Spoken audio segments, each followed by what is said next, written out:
Hey everyone, and welcome to the Rumcast. This is the podcast that talks all things rum related with the people who love and shape it. My name is John Gulla, he is Will Hookinga, and Will, I think we're both very excited to be talking about something interesting in rum, some interesting rum finds, you might say, as part of our big discussion topic today. But first, Will, I'm guessing there's a few people out there who might be waiting with bated breath to hear the final results of the fantasy draft from this year. The fantasy rum draft, I should say, this year. That's right. Yeah. Our previous episode, we held our second annual Rumcast Fantasy Rum Draft, the winner of which is determined by the listeners, the voters. And y'all turned out in record numbers this year. We had great turnout. We had a much narrower race this year than we did last year, which I think made it more fun for both of us. A little bit more fun for one of us than the other, but still more fun for both of us in the end. And I'm excited to get to the results, but before I do that, I did have a question for you, because everyone knows on this podcast that you are Mr. Miami, Florida, born and raised, always out there representing your city, singing its praises. And so the U. I need you to do what I can only describe as a Miami favor for me, something that I think you might be the only hope I have for accomplishing this in my life. You might be the only person well connected enough to make this happen for me. So I need you to get in contact with one of the icons of professional sports in Miami. Really, he's a global icon of professional sports, but he just so happens to be in Miami right now. And I'm not talking about Messi. I know he's a new arrival there. No, I have a feeling I know who you're talking about. I'm talking about Miami Heat president Pat Riley, the 9-time NBA champion. And do you know why I need you to get in contact with him? I think I do, but I don't want to admit it. The reason I need you to get in contact with Pat Riley is because Pat Riley, a lot of people don't know this about him. They're familiar with this word, but they don't know that he has a trademark on it. Oh, I know. He is the owner of the trademark for the word three-peat, which I am going to be needing to use during my quest for the Rumcast Fantasy Rum Draft three-peat, which begins today. Now that the votes are in and I've officially locked up my second straight win, John, do you think you can get Pat Riley on the phone for me so I can start using three-peat without, I want to get a deal on the licensing. I'm not asking for it for free, but I just, cut me a break, Pat Riley. You got a lot of money down there in South Beach. Pat's a smart guy.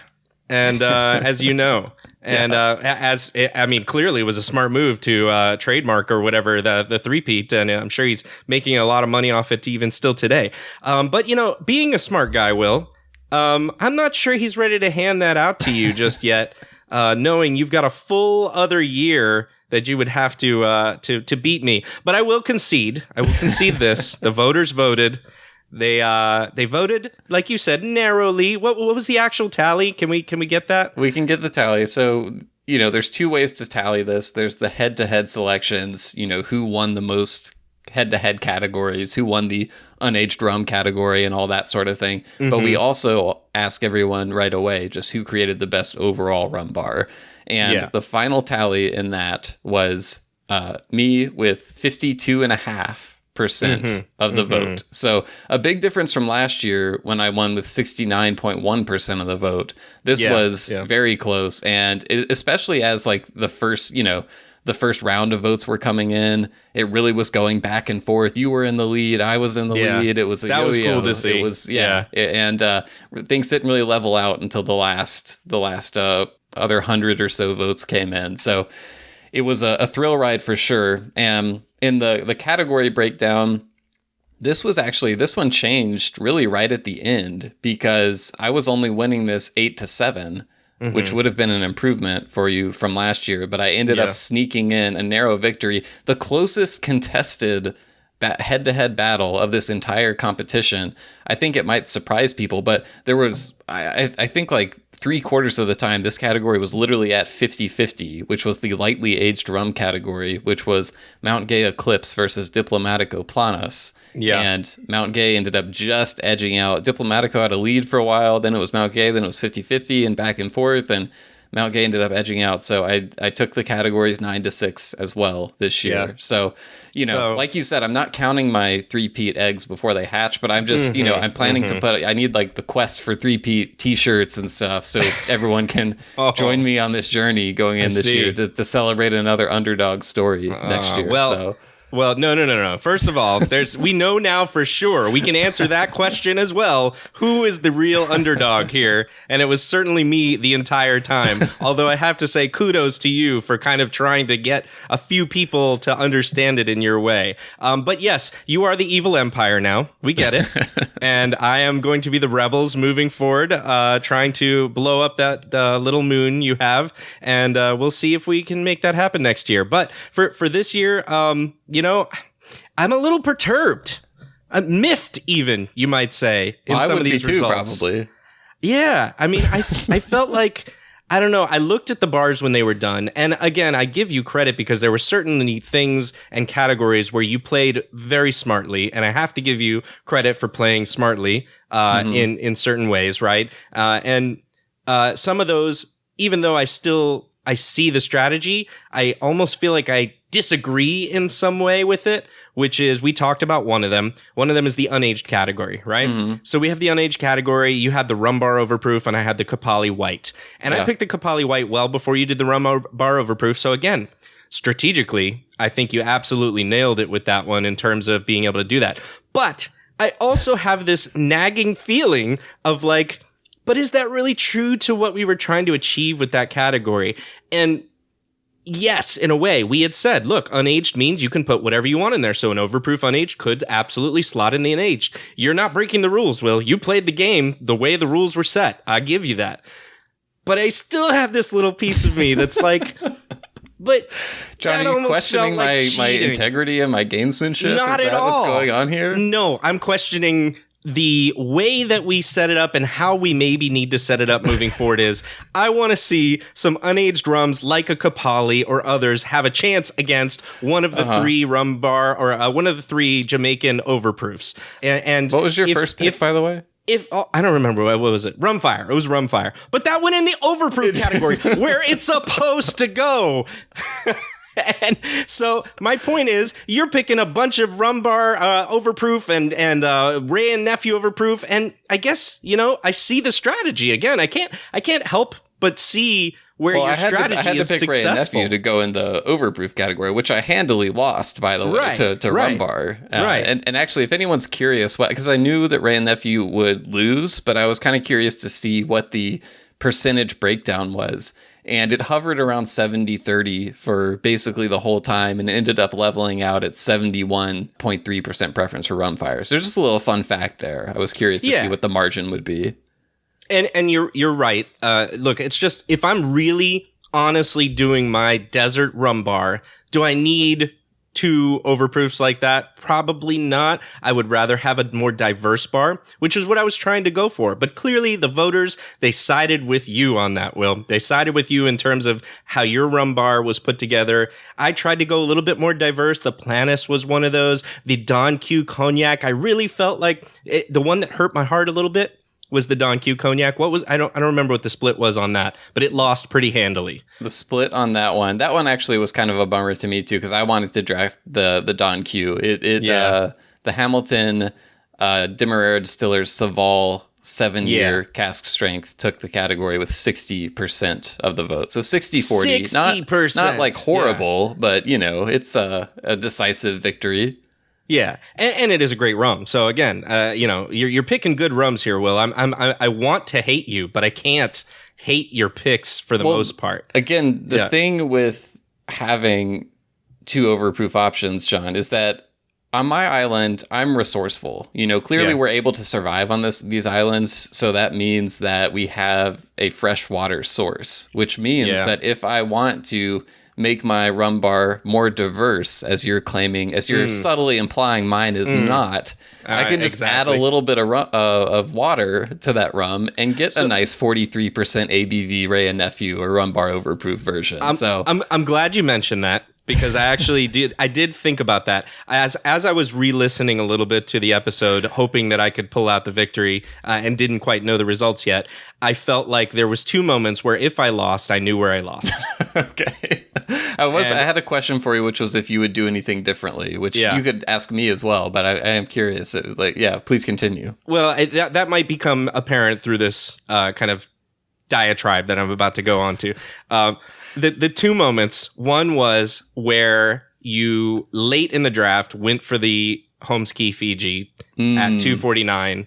We have a really great comment that came in about that I want to read in a second. Still pulled it off because I was like, man, I even said it, I think. If you can pull it off and get your full bar with that in it, kudos to you, because I tried it when I was doing research and I really had a hard time. And where you did it was you took that Mount Gay and put it, I think, on your bench in the end, the Mount Gay Eclipse, which honestly, I had it on my bench originally, and then I moved it because originally Diamond 151 was going to be in my lightly aged category, a lovely overproof Demerara.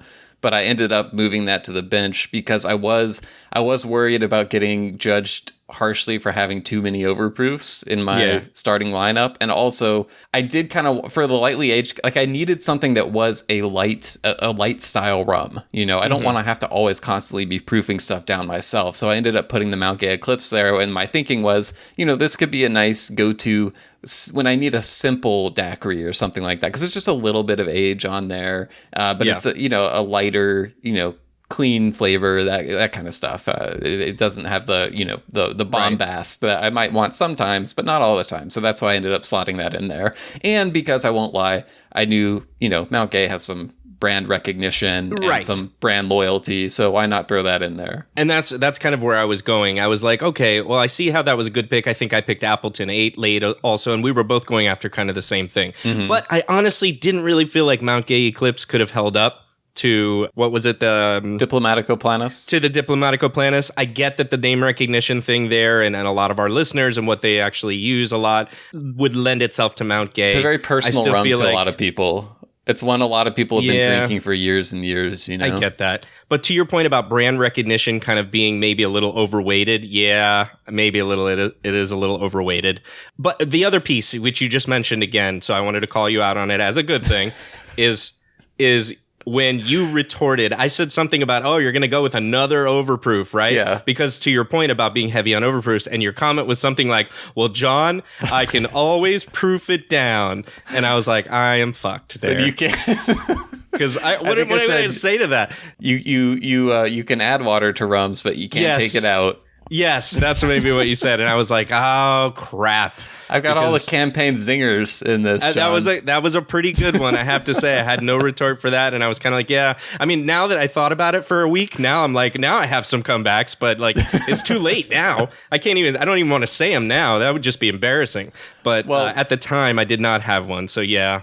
I want to quickly break down the rest. We shared some head-to-head results there, so I'll quickly recap just so everyone knows which the results of each category. So best pick unaged rum category, that went to, as John was describing there, that was Rum Bar Overproof versus Kapali, and Rum Bar Overproof took that with 76% of the vote. The lightly aged rum category, we just went over that. Mount Gay Eclipse narrowly edged out Diplomatico Planus, 52.9% of the vote. Aged rum number 1, this is where you picked up your first head-to-head victory. And this one surprised me a little bit. This was Appleton 8 versus Denizens Merchants Reserve, the blend of Jamaican rum and molasses Martinique rum, aged up to 8 years, which they put in very tiny letters on the label. And this one was really close for a while, but then Appleton 8, it just ended up just completely dominating at the end. It ended up getting 62% of the vote there. So that was a great pick. I mean, Appleton 8 was something that I was considering as well, and I ran into budget issues. It was a 1 liter bottle, so it was a little more expensive, and Aged rum category number 2, you picked up your second. RL Steel 12-year versus Chairman's Reserve Legacy. RL Steel 12-year, 55% of the vote. That one was really close for a while as well, and then RL Steel pulled it out. Yeah, that was one. I wasn't surprised by it, but I was a little disappointed just because Chairman's Legacy is one of my like pet rums. I feel like it's just they're both so good. Yeah. So I couldn't fault people, but yeah, I wouldn't have faulted that one if it went the other way. Yeah. The next aged rum, the third aged rum category, Foursquare 2010 Exceptional Cask Selection, which inspired my team name of the Exceptional Draft Selections, going up against Team Badonka Don Q, which got several shout outs in the comments. A lot of people, you won the name contest, I think. Oh, so thank you for that consolation. I appreciate that. So it was Foursquare 2010 going up against Impex Long Pond 14-year, and Foursquare 2010 won 57% of that vote. So another one that's a respectable one, but Foursquare, it's tough to compete with Foursquare in a popularity contest. It is. Yeah. Best pick. We had the next two categories were the two long-aged picks. Long-aged pick number 1, this was Black Tot Masters Reserve 2022 versus Isaudier 16-year sugarcane rum. Black Tot, 59.3% of the vote there. And there was a little bit of concern trolling on your part when I made that pick, throwing out some, the reviewers didn't like that one as much as the previous year, kind of a risky pick. So I was glad to pick that one up. Well, it's because I knew that category, the long-aged category, was where I took the most risks. And I was hoping it would pay off a little bit more than it did. But you took both of the categories, and I was really hoping to try to tank your Masters selection there. I respect the hustle there. The second long aged pick, Holmes Key Fiji 2001 21-year versus Rare Cane, blend of Jamaica and Barbados, a blend of 16-year Barbados and 16-year Jamaica and 20-year Barbados. This was it was a risk on both of our parts because you went with a lesser known bottler and I went with an extremely expensive rum to the point where it really made my budget tight. And if I didn't win this category, it was going to be a huge waste of budget. So the Homesky Fiji did end up dominating this category with 71% of the vote. So a decisive victory there. Unaged cane juice rum. This was Nissan, a battle of the Nissan unaged rums. It was Nissan L'Esprit Rum Agricole versus Nissan Organic Rum Agricole. The L'Esprit being 70%, the Nissan Organic 52.5%. The L'Esprit took it 61.7% of the vote. Aged cane juice rum category. We had a classic versus a new kid on the block. Rum Barbancourt 8, the 5-star, versus Rum GM Terroir Volcanique. And Terroir Volcanique took that one 68.8%, which was interesting to see just because I won a category with Barbancourt 8 last year, and this year it got its ass kicked. So that was interesting. Best pick, multi-country blend rum. This is like, when you pick Rum Fire, it's going to win. This is one I picked Probitas with my second pick. Knew it was going to win. Used it in multi-country blend rather than lightly aged because there was a little strategy behind there. So Probitas versus the Hamilton Florida Rum Society Jamaica Guyana blend, another excellent rum. But when you're going against Probitas, it's just, I was the one going up against it last year, so I know what it's like to take that beating. Probitas took 71.3% of the vote. And I knew going into that, there was no way I was going to beat Probitas, so I figured the FRS blend, which is a great rum, like you mentioned, maybe I'll get a little hometown support there. It was not enough. Yeah. Yeah, it was a valiant effort. The two non-Caribbean categories, you drubbed me in these. So the first one, we had the head-to-head Mexican Oaxacan cane juice rum battle. We had Paranubes versus Daca Bend. And Paranubes really took this one 76.5%. Again, I think there may be some name recognition at play here. Fewer people have tried the Daca Bend. But that's part of the game. Non-Caribbean rum number 2, Holmes Key. This is another head-to-head country battle, which I knew I was going to lose. The Holmes Key Australia Beanley 10-year at 61% versus the Transcontinental Rum Line Australia 2013 6-year at 48%. The Holmes Key took that one with 75% of the vote. And then our last two categories, overproof rum. Again, we mentioned already Rum Fire beat Ray and Nephew with 71% of the vote. And then 100% column still category.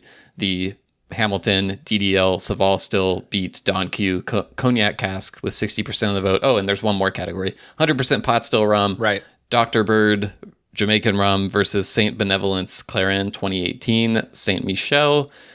Dr. Bird won that with 64% of the vote. So those are the results, everyone. And thank you again, everyone, so much for voting. Thank you all for this voting. was always something that's really fun. And someone in the comments said, what did they say? They said, easily the nerdiest thing in the rum game. And I was proud that we got that designation from a commenter. So that was great to see. Yeah, there was a lot of good comments. I think we had over 50 comments, if I remember seeing it last. Yeah, 57 comments, which comments were optional. So we had nearly 200 people participate in the vote this year, which is great.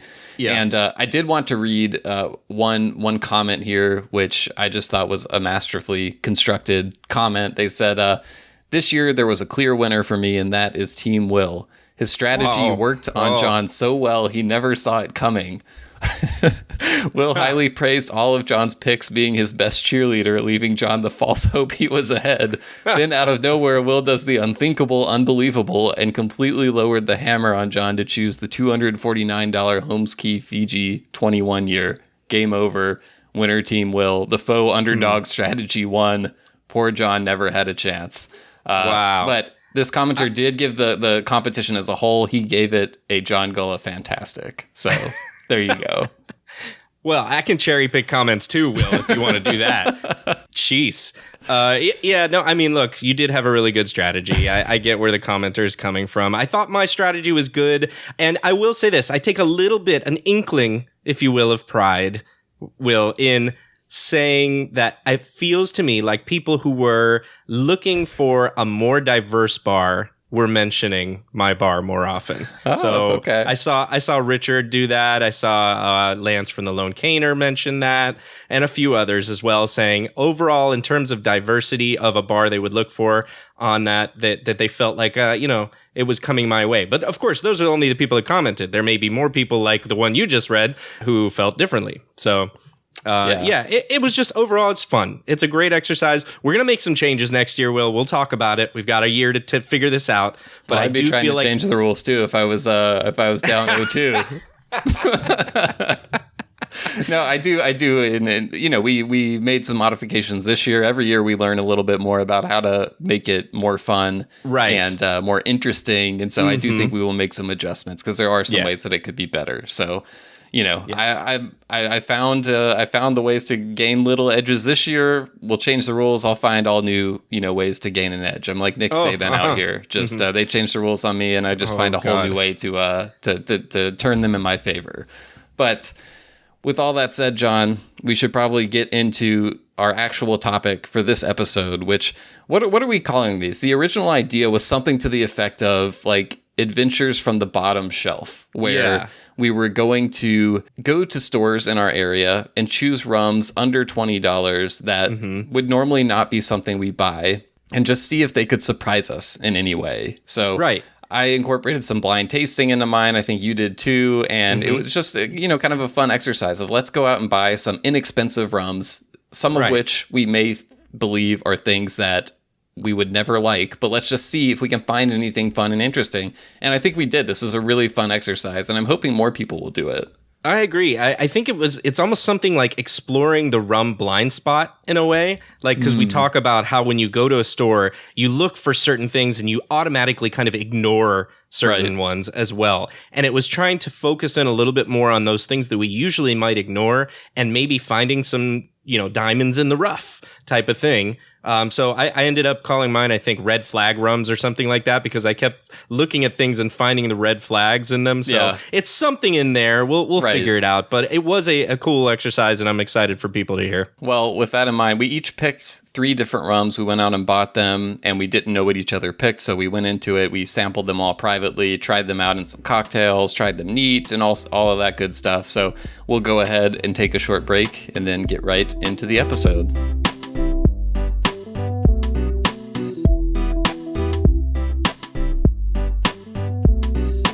All right, so we are ready to dive into, what are we calling this, John? I don't. When I texted you about it, I said adventures in the bottom shelf, and I kind of want to talk to you about the whole idea of a bottom shelf, Yeah. because I think we all have an idea of what that is mentally, but now that I typically, like when I go rum shopping, I don't just look at the sections where I think I'm going to find what I want. Like I like to take a look at the bottom shelf and Sure. see what else is out Right. there. I look at the cheaper rums and, just to get a sense of what the total inventory looks like, what's popular these days. I agree completely. Yeah, if nothing else, it's a fascination just to see how stores change from one to another and their total stock and what they carry. Right. Well, I'll come back to the bottom shelf in a second, but basically this idea came from, we did a bonus episode for patrons a couple weeks ago, I think. And it was a recurring segment we do called What We're Tasting, where we talk about interesting rums that we tried lately. And there was one in particular that you had selected from, I don't know if it was literally on the bottom shelf, but it was a bottom shelf type mystery buy for you. It was a brand you had never heard of. Yeah, so this was just an interesting looking bottle on the shelf, like you said. I can't remember now if it was actually on the bottom shelf. It was definitely on the bottom too.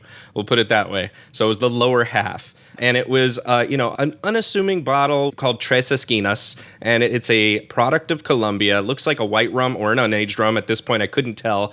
And this was the idea was, how much research do I even want to do on something that's a $10 bottle in the first place? Yeah. Before you kind of say, do I pull the trigger on something like this or not? And, most of the time, Will, my answer is no. I'm not going to pull the trigger on that stuff. But then, as we were talking about this on the bonus episode, and I won't recap everything, but the idea was, you know what? Sometimes you might find something that is a little interesting for whatever reason. This one had a different bottle shape. Tres Esquinas means three corners, and it's kind of a triangular-ish shaped bottle. Yeah. And so it just caught my eye enough, and I had that moment of saying, screw it. It's $10. I'm going to do it. And I bought it along with something else, and I was kind of, I would say, pleasantly surprised for the rum quality for $10. Yeah. Doesn't mean I'm like telling people to go out and like, right. Oh my God, you have to find a bottle of this Tres Esquinas. But I was pleasantly surprised for what I believe is a white rum. Again, in the absence of a lot of information I couldn't even find online about it, that it's decent. Like you could make a nice, Cuba Libre or something with this and not be ashamed of it. So that was the whole impetus for starting this idea. And from there, I think it took off. Yeah. You shared the experience with me and I was like, I kind of want to do this. I was like, can I, is there a hidden bargain out there that I can find? And it's just, like I was just saying, I typically look at all the rums available, but there are some that I just kind of mentally write off and just don't even enter consideration for me because I just assume yes, there's not enough flavor there, or it's gonna suck, or this bottle looks so stupid. It has to be terrible. That's a perfect way to put it. Yeah, and that it just doesn't even enter into your mind. I like that idea. Yeah, yeah. It's like you just get blindness, sort of. Yes. You just see past the bottom shelf. But you have an awareness of what's on it, but none of it is entering into the equation of what you're doing in the store. Yeah. So, the whole goal of this episode was we're each going to buy 3 rums, and we put like a loose budget on it. It was like, try to do under $20, but if you see something that's maybe a hair over 20, we just didn't want to go over 25. So I have one rum that ended up being a little over $20, but all the rest were under 20. Same. And the goal was, let's see if we can find something that surprises us or is, a good buy at the price. Let's just see what we get, or let's see if we discover something horrible. That could be fun to talk about too. So that was kind of the loose framework to begin with. And then as I started thinking about, because I have an awareness of what's available around me, when we were just going to go to some of our local stores and buy there, I don't think either of us were planning to order anything online. Nope. So no. I had I was like, maybe there's a couple of things that I won't remember having seen that will surprise me, but I had somewhat of an understanding of what the inventory was going to be. And I knew there wasn't going to be too much stuff that would just like I didn't think there was a version for me of your experience with Tres Esquinas. Like, I've never heard of Tres Esquinas. I've never seen that bottle anywhere. I've never heard mention of it. And there are certainly rums that are like somewhat anonymous to me in my market, but I've seen them before and like I know that they exist. So I went into it with that and I was like, okay, so I know the selection I'm working with, it's going to be, and this probably would be true regardless of where you are, but it's going to be 99% either lightly aged or unaged continuous column still rum, Right. that is Right. going to be probably very neutral in flavor for the most part. Right. And so I was thinking with that in mind, what is a rum that I currently have in my regular rotation? Are there any rums in my regular rotation that I might be able to find something that is as good or better than that rum? And the first place my mind went was Don Q7, which is a rum we've talked about a decent amount on the show as what we think. I think both of us agree. It's a very nice bargain aged column still Puerto Rican rum that's not going to blow you away from a flavor standpoint, but for it usually runs about $24 to $27. And what you get in there is a really nice example of that medium age, 7 years or so, light column still style rum. It's a rum that both of us like, and I keep it stocked in my bar. And so I was asking myself, I wonder if there are any rums that I could find that if I put them in a blind tasting next to Don Q7, that I wouldn't be able to tell the difference between.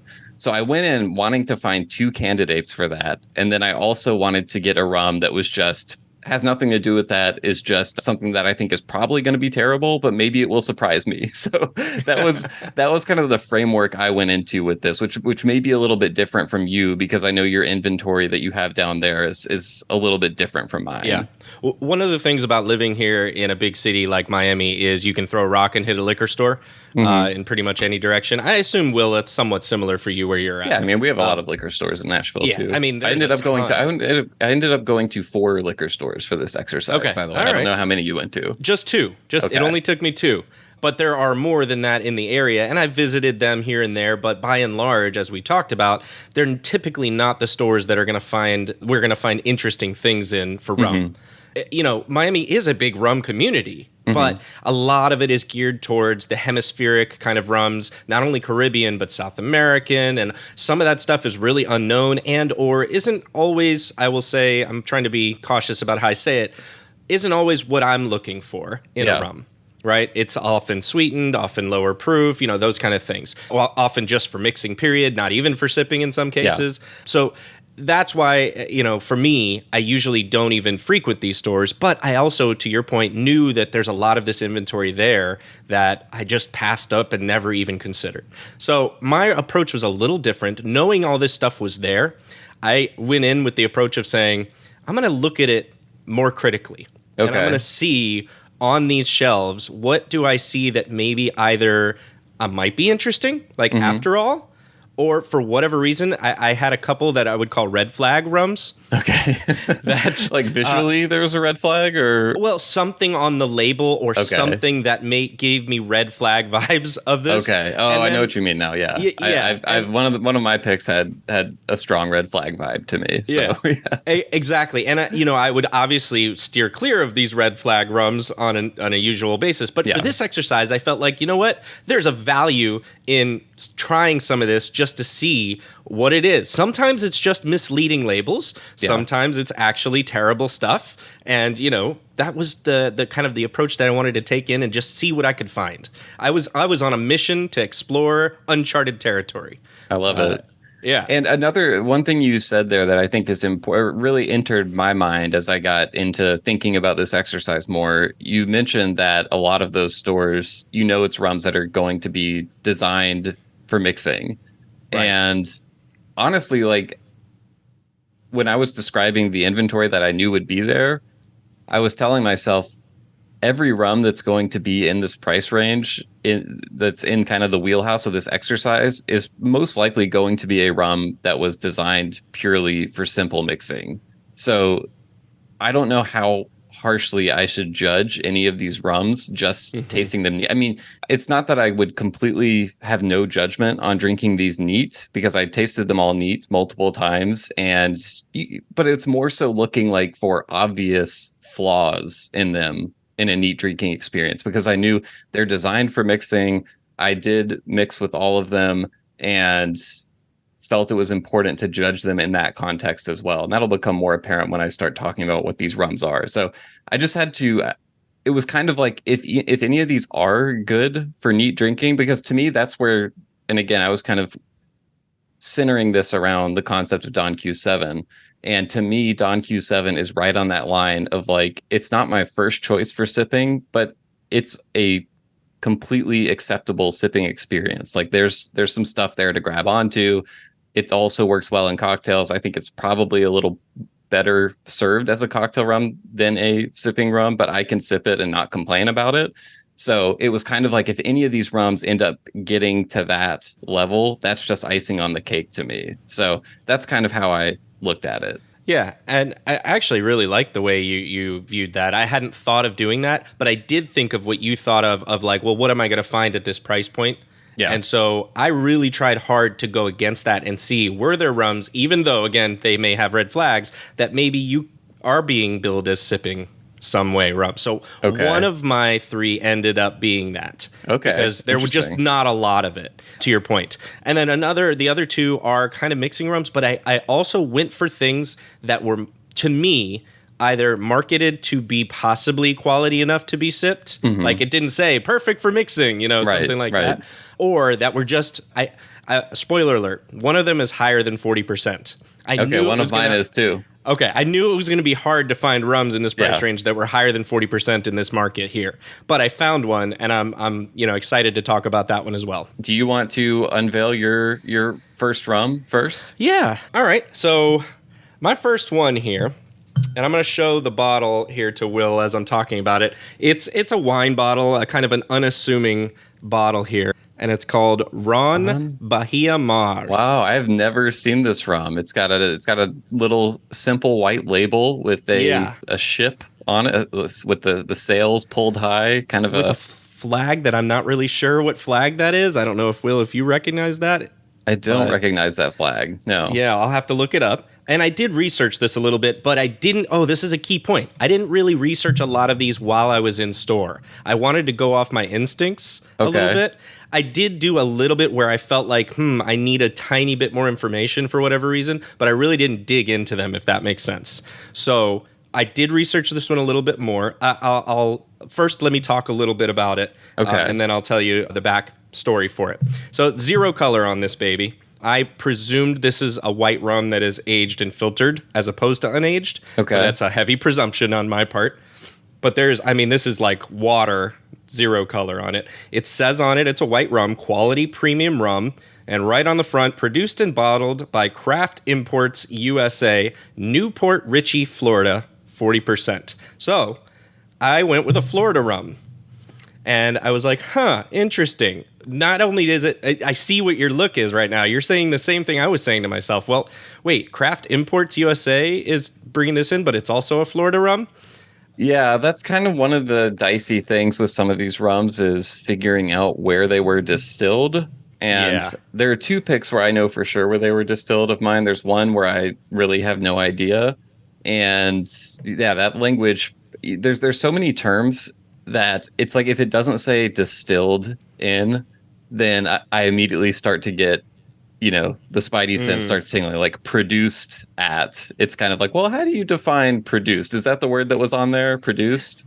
It says produced and bottled. Right. Yes, by Craft Imports in Newport Richey. Yeah, so what could produce mean? And there are large commercial scale distilleries, rum distilleries in Florida that do a lot of distilling of bulk rum for brands like this. So it could be distilled in Florida. It also could very well be from somewhere like USVI or Puerto Rico or something like that. And maybe by produced, they mean they proof it down there and then bottle it or something like that. So it's hard to really know. My thoughts exactly. So we are exactly on the same page. When I was looking at this, I figured, could this be a Florida rum? Or maybe it's kind of disguised as a Florida rum. Not really sure. I'm going to give you my quick tasting impression on it, and then I'll tell you and fill you in what I was able to find.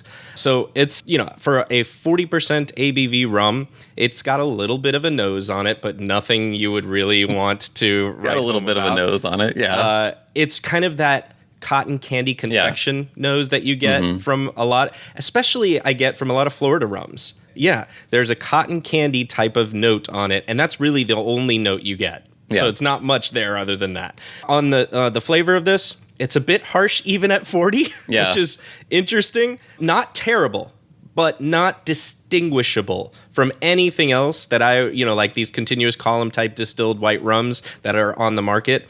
I don't know that I would be able to distinguish this at all. So did you mention the price of this? Oh, no, I didn't. Thank you very much. Hold on. Let me check my reference. That's an important piece for us. This was $12.59. Okay. $12.59 for a full 750. I feel like if something is under $17 to $18, even at 80 proof, I'm still expecting it to feel a little bit of a burn, even at that proof, Which burn is fine, but it tastes like harsher than you would expect for the proof, basically. That's exactly right. Harsher than you would expect given its ABV. But again, not to say that this is something that's going to be like, oh my God, this is rot gut and I want to throw it away immediately. Yeah. So I'm not talking about like that bad. But, so it was kind of middling is what I would say. So because it was middling and I didn't want to just leave everybody with like a on it, I went ahead and put it head-to-head against the Tres Esquinas that we were talking about. And I even did it blind, just to see where are we with this. And turns out, Bahia Mar is the winner. Yeah, wow. Bahia Mar out of nowhere. Esquinas. Yeah, I really didn't expect it. I mean, I think you can tell a little bit. They're similar-ish. But remember I was telling you Tres Esquinas gave me a headache? Oh, it was a suspected headache. You said you had a headache the next day, and you weren't sure if it was because of the Tres Esquinas or it just was a coincidence. Yeah. So I've tried it a couple of times since, and I'm pretty sure it gives me a headache. Oh, okay. Wow. Well, that tracks with the head-to-head blind. It's a little bit worse, and it maybe gives you a headache. So yeah. Tres Esquinas, I don't know what tres strikes and you're out is in Spanish, but it's done because I can't with it anymore. You gave it 3 chances. Yeah, I did. But I'm pleased to see that this Bahia Mar actually did outperform it. Now, a little bit quickly on what I found on it online. Okay. So the tagline for this is more than a rum, it's a lifestyle. Wow, the Bahia Mar lifestyle. Well, I did a quick Googling of Bahia Mar and a bunch of stuff from around Fort Lauderdale Beach came up. Like there's a Bahia Mar marina. There's maybe a hotel property, the Hilton Bahia Mar. So I think it actually is a lifestyle, John. You can you go visit the hotel, you dock your boat at the marina, and then you pop a bottle of Bahia Mar and mix yourself a nice daiquiri. That's the Bahia Mar lifestyle. Listen, I'm with it. I mean, for this $12, hey, I could pull that off. A nice hotel. You pour this in your cup with something in there, and daiquiri actually, I think would be fine with this. Nothing to write home about, but I'd be okay with it. By the way, Bahia Mar, I knew Mar meant ocean. I wasn't clear on Bahia. It's bay actually. Yeah. So sea bay. Yeah. Yeah. Sea Bay or Ocean Bay, something along those lines. So here's what I found on. They do have a website and they have a story page here. So about us story pages. I won't read the whole thing, but I will say that it's a Caribbean heritage, but Florida grown is what they're saying. Oh, but Florida grown. Florida grown. That answers everything then. Yeah. So I presume what they're saying is the sugarcane is grown here in Florida. Oh yeah, it says on the homepage. It says Florida blackstrap molasses. Yeah. So that's interesting to me. The owner apparently is from Cuba because he says he originated in Cuba and he wanted to mirror the way they made their rum, but to make it locally here. And because he wanted to support the farmers. He says it's made with blackstrap molasses from the largest sugar producers in the world. Okay. Uh-oh, this may be some of the sugar producers I just listened about on the Big Sugar podcast. Exactly. Oh boy, let's open a can of worms. Yeah. Yeah. So there's a lot of things in here, but I'm pleasantly surprised for the $12 for the bottle. There's, like you just kind of mentioned, there's a lot of things with this, is whether or not you would want to maybe run with this as a choice for what you're buying, but hey, I could have done a lot worse. I'm okay with this. So that's kind of where it is. This website is incredible, by the way. It had like like when I was in middle school and my friends and I would make websites. One of the options on the websites was always like a scroll bar where it would just have text like scrolling by on an endless loop, and it has that with the more than a rum, it's a lifestyle tagline there. So, They're really going for that. Yeah. Yeah. Well, All right, we've so- been getting so many emails saying, can you guys please do a Ron Bahia Mar Tres Esquinas head-to-head matchup? So we finally fulfilled that. Made good Everyone on can that stop prompt. it now. Yeah. All right. Well, I'm interested to see, like you said, you took a different route to get where you're going, Yeah. and I'm very interested to see where it went. Well, so I started, again, I knew, I didn't think I was going to find any Ron Bahia Mar equivalents here of something I've just never seen, never heard of. Okay. And I went in with this Don Q intention of, can I find something that maybe I end up actually thinking is just as good or better as Don Q7? And so, John, the natural place to start for that is staying within the Don Q line. And okay. All right. going with Don Q Gold. Oh. But I feel like I'm go ahead. Go Wait, ahead. you're I disappointed. won't say anything. I'm a little disappointed because, like, you've never had Don Q Gold? I mean, maybe I've tried it at a festival or something, but like I remember, I've never gone out of my way to buy a bottle before, and it's $14.99, so it definitely falls within the spirit of the challenge. Yeah. And I just wanted to do a blind A/B with and the see 7. if I could tell the difference and how far apart they actually are. And so just to give some quick stats on this, because one of the things that I do love about Don Q is it doesn't have an age statement on the bottle, and there aren't age details on it other than the fact that it is aged. But if you go to the website, they have precise information that says it's a blend of rums aged between 1.5 to 5 years. So that's nice to know right off the bat. It's a very light gold color. Because I did a blind tasting of this, one of the other rums that I bought, and Don Q7 all head to head. And I had them poured in Glencairns, and then I realized my wife poured them for me so I wouldn't know what was what. But I looked at them and I realized I'm going to know which one's the Don Q Gold right away, because it's so much paler than the other rums in this lineup, even though they're also not all that old. And so I had to tie a necktie around my eyes. So it was a literal blind tasting, John. I couldn't see anything. Okay. I like it. And here's the other thing. Well, I'll come back to this, actually. I'll start with the blind taste test. I absolutely could tell the Don Q7 apart. So spoiler alert. Yeah. There is a marked difference between Don Q7 and Don Q Gold. Very, very big difference. It is not difficult to tell which one is which. And it's also not difficult to tell, for me at least, which one is clearly superior. Now, part of that is because this rum is designed 100% for mixing, and it tastes like that when you drink it. It is very one note. It's a well rum. Yeah. It's very one note. It is not complex. It almost reminds me of like rum LaCroix or the sparkling the sparkling waters, the sparkling flavored waters. Yeah, LaCroix. It's like if they made one that was rum flavored, it would taste like this. It's like shit. it's a hint of oak is how I would describe the flavor, which again is through fine. a room with oak in it. Yeah. It drifted past a room that had a lot of oak barrels in it. Got it. And I was really I was expecting something very light, but I was still a little bit surprised at the lack of oak influence, especially because it does. And I'm assuming the 5-year rum in it is a small amount of the blend, but I was expecting a little bit more. And when I read closer on the website, it says, after it has the bit about the age, it says our carbon filtration process removes impurities but leaves all the delicious rummy flavors, which was interesting to me because I was like, so this rum is carbon filtered as then well. They're adding the color back in. Well, I don't know. Maybe they aren't doing as strong of a filtration as they would do for the Don Q Cristal, which is completely clear. Yeah, it's an aged rum, but all the color is completely filtered out. So I don't know. It could be that they are filtering all the color out and then just adding in a little bit of spirit caramel to get that gold color on there. Yeah. But so anyway, it's clearly meant for mixing. So my next step was to mix it. Oh, and one thing I'll say, this one, similarly to how you were describing the Bahia Mar, it for 80 proof, It's harsher than I expected it to be. Again, though, not really designed for drinking neat. It's Right. designed to go in cocktails. Right. And from the time I've spent in Puerto Rico, and I haven't spent it. I've been there before.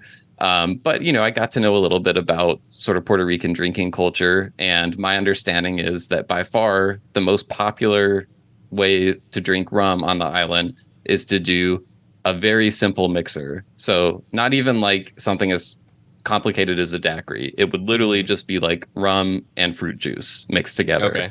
And so that's what I did. I did pineapple juice and Don Q Gold. I also did coconut water and Don Q Gold, just over ice, 2-to-1 ratio, very simple.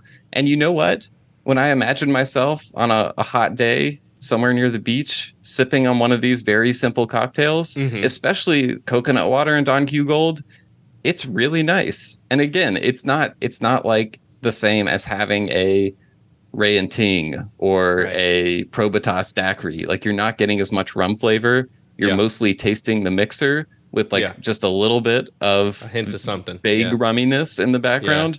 But it's a really nice, smooth, easy drinking experience for like laying by a pool or something like that, And so I think for its designed purpose, which is to shine in that context and to not stand out with any kind of like strong alcohol flavors, I think it works really well there. So for $14.99, it is good for that purpose. It is nowhere close enough to the Don Q7 purpose. So if you're wanting something that you can also do neat, or maybe in like an rum old fashioned or something, you're definitely going to have to spend the extra $8 or $9 on the Don Q7 for sure. So that's what I learned from that experience. It seems about right to me. I mean, I feel like I'm somewhat familiar with Don Q Gold and Cristal to the point where I would back up everything you're saying, and I would not have those in my bar, not because I think they're bad products, but because, again, between you and I do a lot less mixing than you do. And so for me, when I do mix, I'll use the Don Q7 and mostly use it for sipping when I want to do that also. So it's it's the workhorse for me for both. If I had a big party, though, you best believe I would go grab a big handle of Don Q Gold, and we can put some fruit juice punch and use it in there, and I got no problem with that. Something else I just noticed is that Don Q Cristal is also aged for 1.5 to 5 years. So it really might be the exact same blend. Aesthetic choice. It might just be the same rum with a little bit of color added to it. Also, I noticed something on their website that really makes me cringe a little bit on the Don Q Cristal page. The last sentence says, "So smooth, in fact, that you can substitute Cristal in a vodka drink, and most won't be able to tell the difference." You know what? It's probably true, though. I know I feel like so many people have not a clue of what's going on with that type of stuff anyways, or just don't care, too. Yeah. Okay. So that's my first rum. What do you got next? All right. I'm excited to talk about this one in an odd way. So, Will, how familiar are you with tequila in general? I would say a cursory knowledge.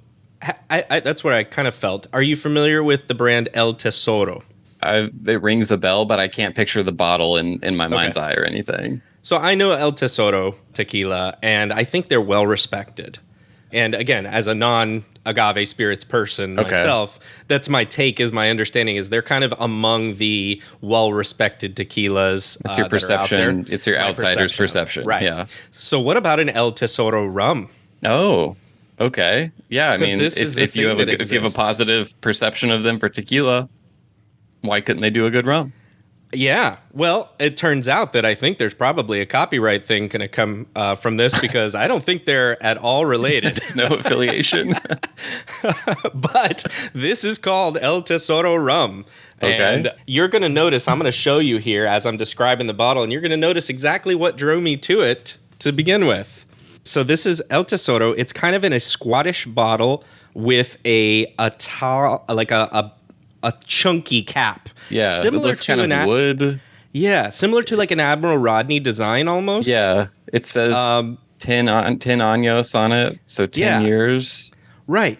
Well, so it says añejo right on the top, which again leads me back to like a tequila vibe, right? Because we don't see añejo too much here in our market described for rums. It's actually on one of the bottles that the bottle I'm going to talk about next. It's on there. Okay. All right. So it does happen, I guess. And then to your point, it says 10 años, 10 years. And it's clearly, for the Spanish market because everything, well, not everything. Actually, it's in both languages. But it's Reserva Excelencia. So excellent reserved, aged 10 years in oak. Says it twice on here. This is a 40% ABV product of the Caribbean. Okay. And it's got that label that kind of has yet another ship and like the Caribbean old map in the background on it. Right. Well, and I first saw it said 10 años, but then I saw it specifically definitively says aged 10 years in oak on there. So that is a pretty definitive age statement. Right? And so this is $17.99. Okay. Yeah. A 10-year rum for $17.99. You got to check it out. I felt like I had to, especially because the bottle, this chunky stopper on it, I was like, wow, for that $17.99 price? Well, let me tell you, maybe number one thing that caught me by surprise as I'm unscrewing this for you here is you thought it was a cork. It could have been a cork the way this looks. Yeah. It could have been. So how long were you sitting there pulling on the bottle before you realized you needed to make a screwing motion? I'm going to be honest. I thought to myself as I grabbed it for the first time, this is probably a screw cap. And I screwed and I was like, yep, it absolutely is. So it had some red flags on it to me in terms of just what are they trying to do with this? A 10-year age statement on a $17, rum, and some of the things that we're saying on the back. And again, I don't want to read everything here, but there were some things here that was it's selected and blended to perfection by our master blenders. Oh, yeah. And it just, I don't know, something felt off about it, but in a weird, intriguing way. So, I went for it. I love when I'm intrigued by things that seem off about a bottle of rum. In the spirit of the exercise. Right, yeah. It's perfect for this exercise. Not such a good thing outside of the exercise, probably. Right. So, nose on this one, acetone right away. Nail polish vibe. Nothing interesting on this. Heavily sugared on the palate. Oak and sugar and sweet and one-dimensional, and that's it. How sweet on a scale of, I don't know, a rum that's slightly sweetened to Diplomatico Reserva Exclusiva? How sweet are we talking? I haven't tried DRE in the longest time, even though I think I might have a bottle somewhere. Okay. You know what I'm going to call this? This is in every way a worse version of Plantation 20th Anniversary. Oh, okay. Because it gives me a similar... So does it taste like pure coconut? No, there's some coconut-ish in there, but for some reason, I'm glad you pulled that out because that was a thought I also had. But my mind went to, this is like a Caribbean blend that is inferior in every way to the Plantation 20th in terms of just the oakiness, the body of it, like the mouthfeel. I didn't A-B them. I don't think I have a bottle of that anymore, but I would want to just to see how close my palate memory is. To your point, there's not the toasted coconut vibe you get in this at all, but the oak is similar. And the sugar sweetness is that's what I was trying to answer, feels like it's similar in this. If I didn't know anything about rum at all and I picked this up off the shelf, I might be tricked into liking it.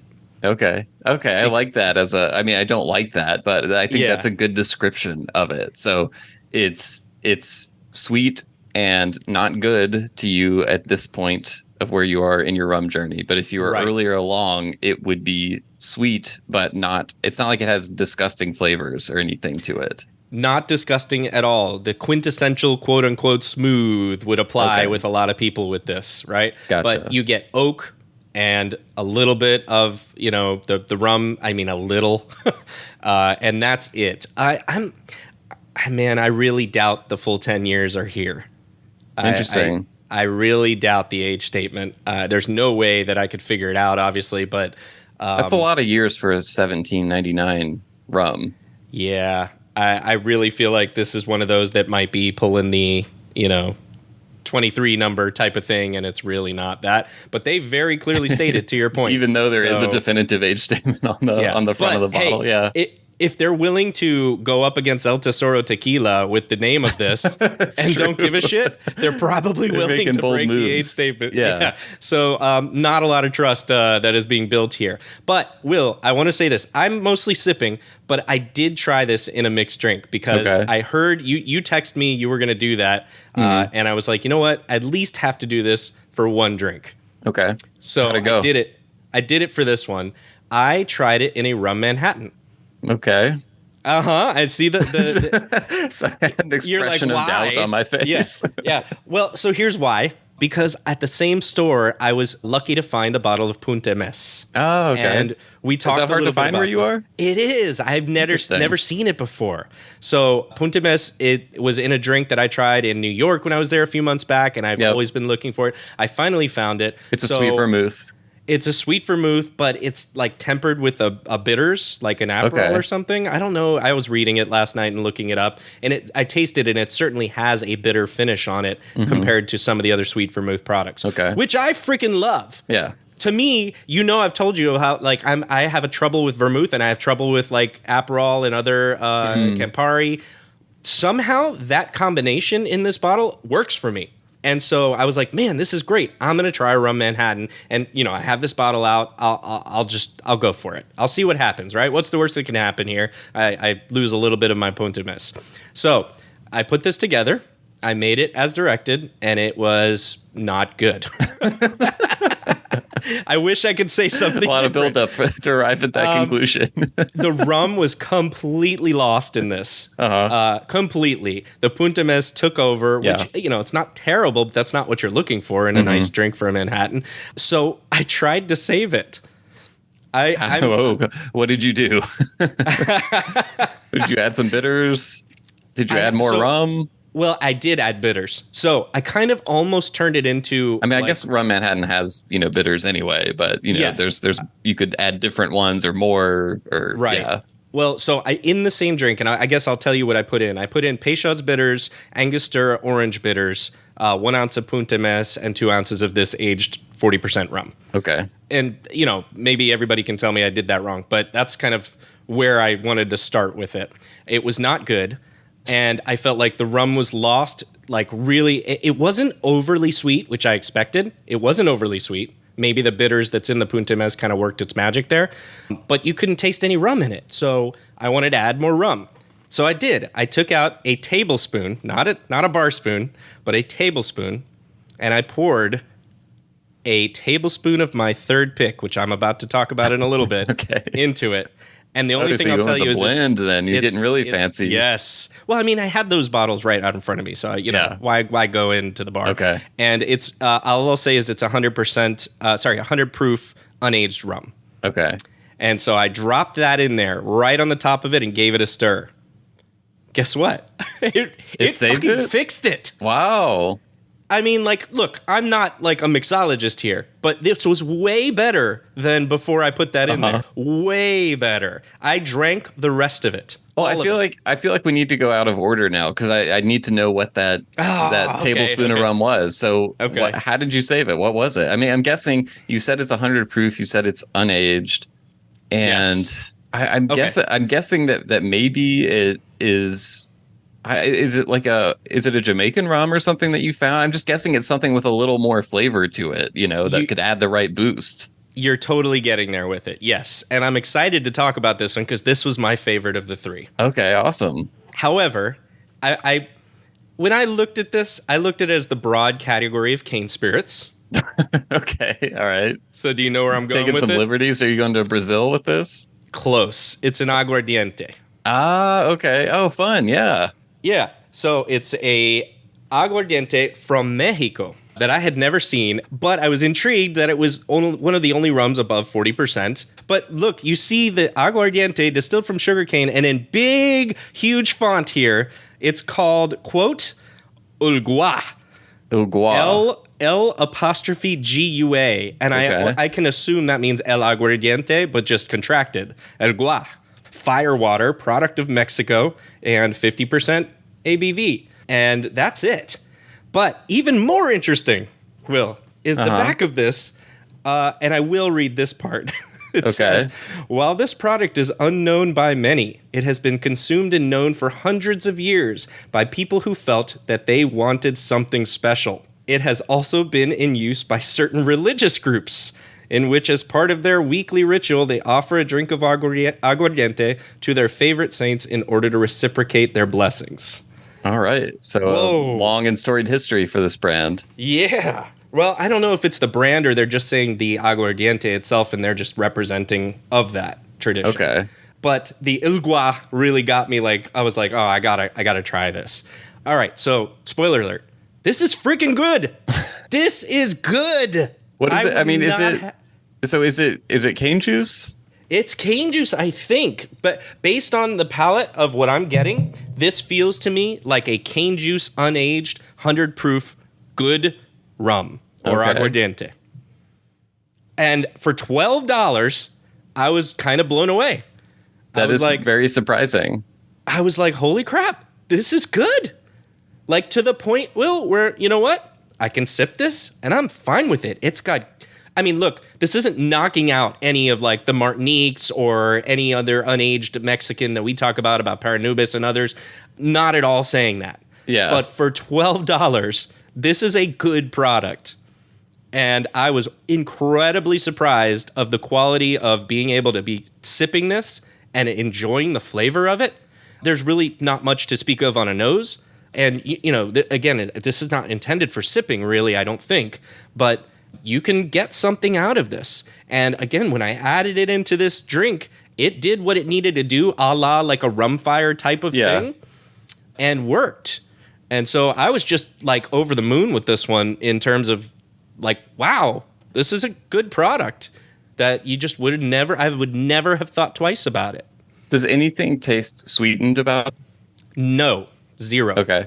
Because I've heard that sometimes with those aguardientes, and I know things like Paranubes, and I can't remember if Dacaben says aguardiente on the label or not, but some of those, really kind of premium unaged cane spirit, also labeled as rum, coming out of Mexico right now, they are also referred to as aguardiente. I'm not referring to those. I do know there are also these sort of, aguardientes that, and there are some Latin American countries where they make aguardiente and it's not from cane juice. So sometimes you can get these aguardientes and they're these kind of, lower price spirits and they are like really sweetened. Right. Is my understanding can be the case, but that doesn't seem to be the case with this one, is what you're telling me. It was next to many of those that I believe are that way. And, at one point or another, maybe I've tried some of those, but most of those on the shelf are 29% ABV, 30%, 35, 37. This was one of, I think, two that was above 40. And, I don't detect any sweetening. If there is any, because I don't claim to be like the world's best palate or anything, it would be minimal. Very good. Very good. And keep in mind, sometimes it's context, right? I just had that El Tesoro, which was sweetened into oblivion. Yeah. So maybe there's a little bit of something there between the two of them that I really, didn't pick up on the sweetening in this one and try it again at some point and see. But I was just so pleasantly surprised to find what I would consider to be a really quality product at that price point, and to have this in my bar. This is a keeper for me. Wow. I'm keeping this. Was there any fine print that mentioned where it was made? Nope. Just distilled from sugarcane, product of Mexico. All right. And I looked a little bit into it. Because this was also, I think this was Mazel Tov Beverages Import and Export. Yes. And that's in Miami, Florida, apparently. I think you need to track them down and go straight to the source here. So I absolutely plan on doing that because I already found an email for them, and I'm going to do that, and I will follow up with you, and we will figure out what they're willing to share. By the way, I wanted to mention before I let you do your last two, I called the drink that I made this with the Deus Ex Machina. Okay. Because it felt like I pulled out that thing from the last minute. Right. So just to reiterate, 2 ounces of an aged 40% rum. I would suggest something other than El Tesoro. But 1 ounce of Punta Mez, a dash of orange bitters, a dash of Peychaud's bitters, and then a tablespoon, not a bar spoon for me, a tablespoon of aguardiente or an aged cane juice rum, at least 50% ABV. All right. So, there you have it, folks. That's the recipe. Yes. All right, Will. So I've talked a long time here, and I know you have 2 picks, and I'm excited to hear them. Yeah, so I have 2, and the first one I'm going to talk about is was my next candidate for if I put this up blind against Don Q7, can it hold up? And I think this might be another rum that you look at me and groan a little bit about me. And, like, I may have had this at some point because it's a common rum, but I didn't remember. And I've had other rums from this brand that are in their line, but I don't remember if I've ever had this one, or if I had, I just forgot about it. But this is Brugal Añejo. Yes. Okay, so this is the one I was telling you had Añejo on the label. Yes, yeah. And this is an 80 proof rum. I paid $22.99 for it.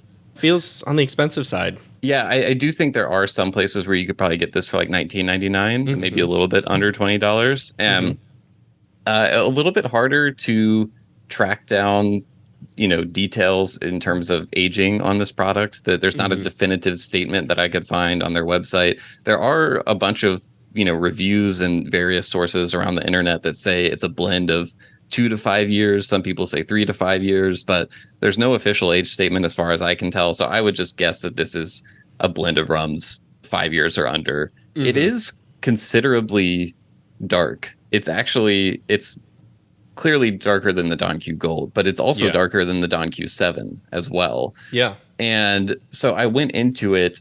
My understanding was that this rum doesn't have additives in it. And I did, after tasting it, I measured it with a hydrometer, and I don't know how precise my eye is for the hydrometer readings, but it looked like it was reading out at 80 proof on the hydrometer as well. So I think if it does have anything in it, and it also doesn't drink like a sweetened rum really to me, like maybe a tiny bit, but where I was wondering about additives was just the color of it, and maybe there is like a little bit of a heavy hand with the caramel that went into this. I don't know, but it tasted like that a little bit to me. I will say it's a less harsh, neat sip than Don Q Gold. Like, it's in the ballpark of Don Q7 in terms of, what you would expect neat drinking wise. And I would also say there's more flavor than the Don Q Gold, but it's not necessarily a flavor I enjoy. You get like the very simplistic sweet flavors like caramel, like maybe a little bit of butterscotch. And then there's a little bit of kind of a mustiness that's all sort of like wet cardboard to me. Yep. And I like a musty note in rum sometimes, especially in those longer aged rums. You can get kind of an oak mustiness, like in a little them. Must. Yeah. But this musty note is not for me as much. This musty note is not a must have musty note. Yeah, and Samantha was tasting these alongside me as well. Cool. And she was not a fan of this one. She said it tasted like she ate a plastic bag. So it does, again, it has a little more depth of flavor than the Don Q Gold, but to me that's kind of like comparing the depth of like some water you spilled on the floor to a puddle or something like that. So it's not very deep. Right. I did do the exact same cocktails that I did with the Don Q Gold because, again, I think that this is designed primarily to be a mixer. I think they lean maybe a little bit more into being sippable than Don Q Gold does, and the price would convey that, I think. But it performs really similarly, except the taste of this rum is more apparent in those simple pineapple juice and coconut water cocktails than the Don Q Gold. It's you just get kind of like a carameliness to it that isn't there when you use the Don Q Gold in there. So the rum and pineapple, it becomes kind of tasting a little bit like a pineapple upside down cake instead of just pineapple juice, you know? So all in all, again, when I blind tasted this with Don Q7, Don Q Gold, and Brugal, I was able to correctly identify them all, by the way. But this one, like, when I tasted this, I was like, this tastes like the one that I know was darker than all the others, because like there's just something that I'm not saying that there's additives in it, because I truly don't know, but there's just something that gives me that like added caramel kind of flavor to it, and I don't like that as much. So it did not compete with Don Q7 either for me, sadly. So I will be sticking with that as my go-to, aged column still under $30 rum. I mean, so I don't want to besmirch Brugal's name here either, but like I feel like I know that there's additives in there for that product. You know, whether it's sugar or whatever it is that they're adding a little bit of caramel, like you said, to make the color, and also it flavors it a little bit. Again, I don't know that it's bad necessarily, but it's just not what we would look for when we know that there is a small step up gets you out of that. And it doesn't read as sweetened necessarily. It just has a kind of synthetic sweet, that's like synthetic caramelly taste to it is what I would say. So it still drinks like fairly dry, but it has that sort of that added something extra that I don't enjoy as much. But I wouldn't let it put people off from the Brugal 1888. 1888, thank you. Or other products from the DR like the Barcelo Onyx, which I think are pretty decent. Again, that's not to say that those don't have additives. I think they might have some sugar added. But the 1888, if it does, it's very little, very, very little for me, for my palate. The other one, the Onyx, might have a little bit. My point there is just to say, like, look, there's something to those rums as well. And I really do understand that there's a lot of people, especially here in Miami, that really enjoy those. Yeah. And I see why they really enjoy them. I get it. I know you and I, and maybe a lot of people that maybe listen to this podcast, don't prefer those, but I wouldn't write them off either. And don't let maybe something like this bottle affect the entire line of what they offer. So I will close things out with, I wanted to challenge myself with something, John. Okay. I wanted to do something that was beyond 80 proof. All right. And so I think I went the farthest beyond 80 proof that one can go, in the commercially available rum selection. Yeah. And one thing that I've noticed as we've done these rum fantasy drafts over the years is that when we get to the overproof category, there's always a handful of 151 rums that I see and I'm like, I have no idea what that is, but it's probably terrible. Yeah. And one of those rums is available locally. I see it fairly regularly. It's at several different stores. Okay. And it is called Cane Run. 151. Are you familiar with this rum? No, I'm not familiar with it. Only by name, and like you said in the fantasy draft, I did remember seeing it. Yeah. It's got 5 gold medals on the label. Wow. 5 gold medals. That's like the Michael Phelps of 151s here. I actually don't think these are awards. You know, like a lot of times you'll see, like I think the Rondel Barrilito label has medals on it, and those are like actual medals that their rum won at, like, you know, the late 1800s or early 1900s World's Fair in New York or something like that. Like you can actually look up that stuff. These medals, one just says Cane Run and it has a ship and some little barrels on it. One just says this spirit is made to the highest and purest standard. Another one just has a picture of a ship. Another one has a picture of a crown. And another one has the Cane Run logo on it. Yeah. So they don't actually signify awards, I don't think. But from a distance, this looks like a highly... Looks like it's got some accolades. It's been raking in the accolades. So 151 proof, 75.5% alcohol by volume, caution, flammable, which brought me back to... In my college days, Bacardi 151 was still available. That's no longer, Bacardi doesn't make that rum anymore. And I was getting flashbacks to that. And I remember the top of the bottle of Bacardi 151 had, like, it wasn't kind of like what's on the Ray and Nephew bottles, you know, the like slow pour thing that's on some of those. But it had this sort of like metal sort of net over it that just made it come out slower. Net. Yeah, it was weird. And this one doesn't have that, though. So my first question was, I wonder where they're sourcing this rum, you know, because obviously there's not a Cane Run distillery or anything like that. Yeah. So I had looked on the back, and again, we get into some of the imprecise production language because there is nothing that says distilled in. We have made in Puerto Rico and bottled by a Sazerac company, Louisville, Kentucky, product of the Caribbean islands. So we can know for sure that this is being bottled in Louisville. I would guess that it's distilled in Puerto Rico if it says made in Puerto Rico, and also just because there are obvious places Feels they like. could go to in Puerto Rico to produce this rum for them, whether it's Serrayes or maybe even Bacardi. They could be sourcing from them. But when you look up the bottle online, they do have a website, I think, but actually it just takes you to the Sazerac website, I think, which provides almost no detail. But there are a lot of sites like Total Wine, for example, that says this is a product of Trinidad. And so I don't, what my guess would be is that maybe at one point this was sourced from Trinidad and now it's just a new source in Puerto Rico. Right. I'm guessing they could probably get Puerto Rican rum cheaper than Trinidadian rum. But so I don't know precisely where this is distilled. But if I had to guess, I would say Puerto Rico. So I knew right away, obviously, this is another rum that is designed for cocktails. However, after playing with this a little bit, John, Yeah.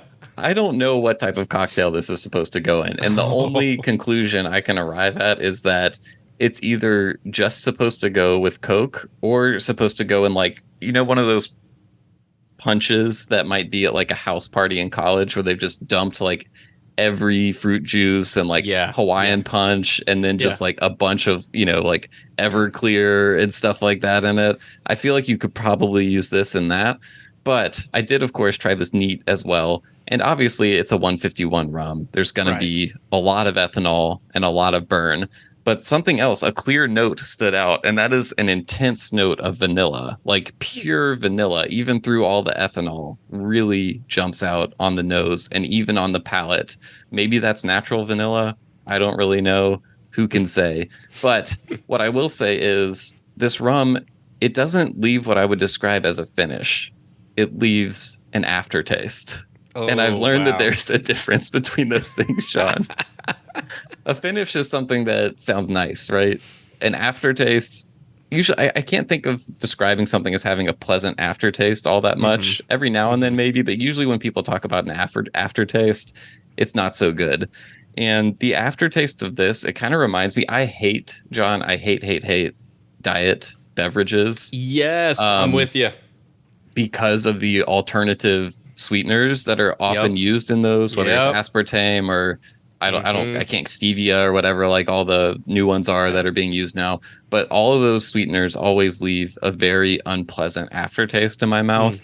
And this one left that same aftertaste. And I'm not saying that, I'm not trying to imply that I think this has some sort of artificial sweetener in it. Right. Because I mean, the proof is so high that it's, I guess maybe it could hide some sweetness, but I mean, it drinks very dry because it is 75% alcohol after all. Yeah. So I can't really say. And the other thing is, John, I don't drink Coke. I don't drink sodas anymore. So I feel like the vanilla-ish, vibe of this could, Coke is a strong enough, heavy enough flavor and the carbonation and everything. Maybe do you drink any soft drinks, by the way? When you say Coke, not do you really. mean all soft drinks? Okay. If I have to drink a soft drink, I'll drink like Sprite because I avoid caffeine at all costs is the main reason why I don't drink sodas. But also I'm drinking your caffeine allotment apparently. I went so long without drinking them that when I do drink them now, they just taste like over the top syrupy sweet to me. Like I like even just like a regular Coke, which I grew up loving those. I can't do it. So I like that is where I would go with if I had to try to mix this and use it in something. But, I think one of the things I want to do in review of all this is like, what am I going to do with these bottles? And this bottle for me, this Cane Run 151, this will be maybe a Bananas Foster rum, because I need something I can set on fire and, something that doesn't really matter what it tastes like. So that's probably what that will be used for. If I ever am cooking and need to light the rum on fire, I will go for that one.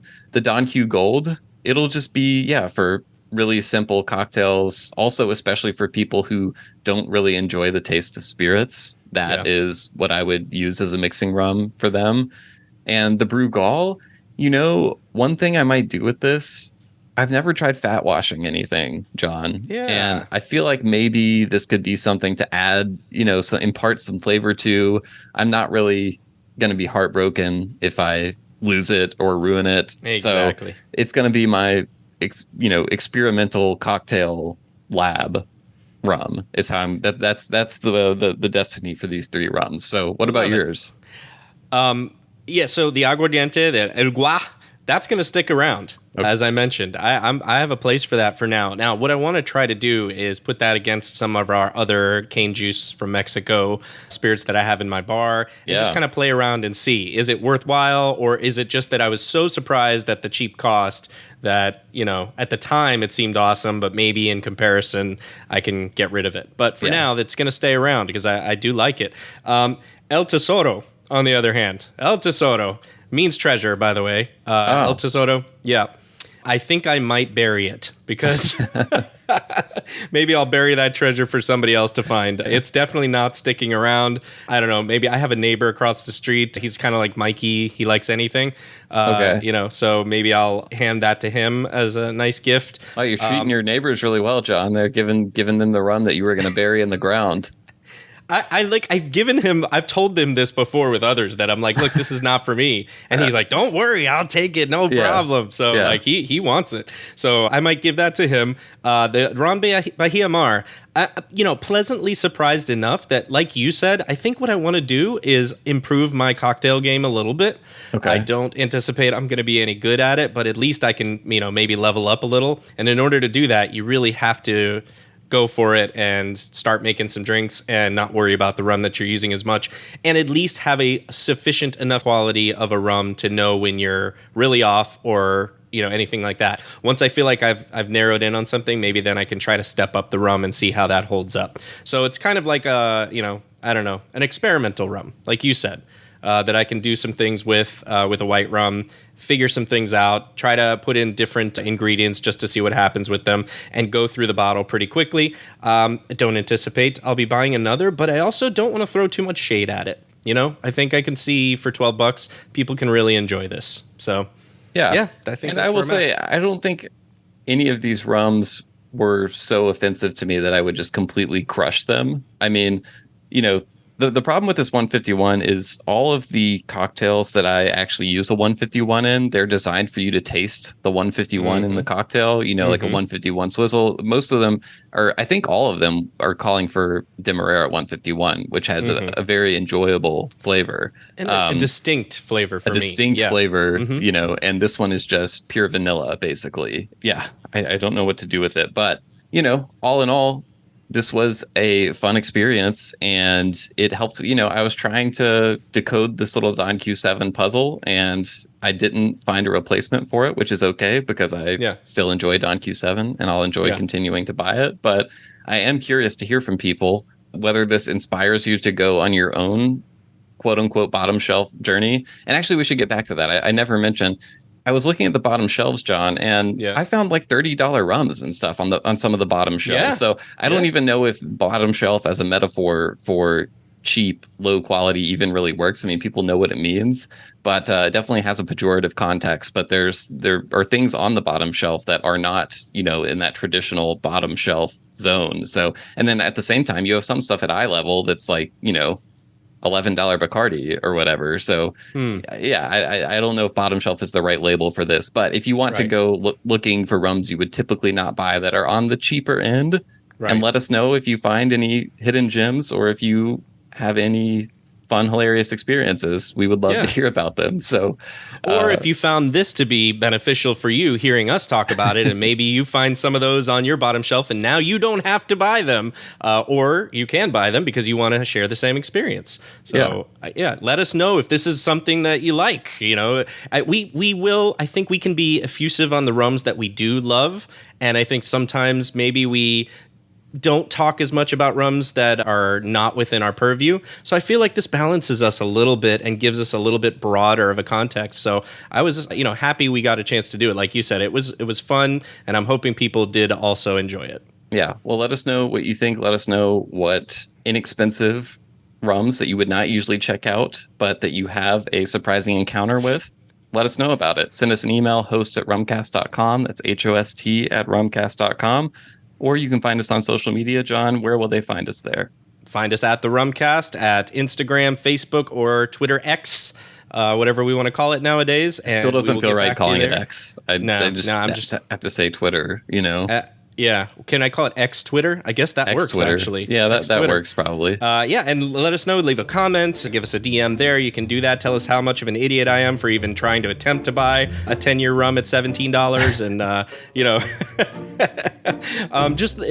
we always love to hear from you guys. It makes our day. It's always fun to see the comments of what you all are doing in response to it. And, we bring that into who we are, right? It's a shared common rum experience that we're all having here.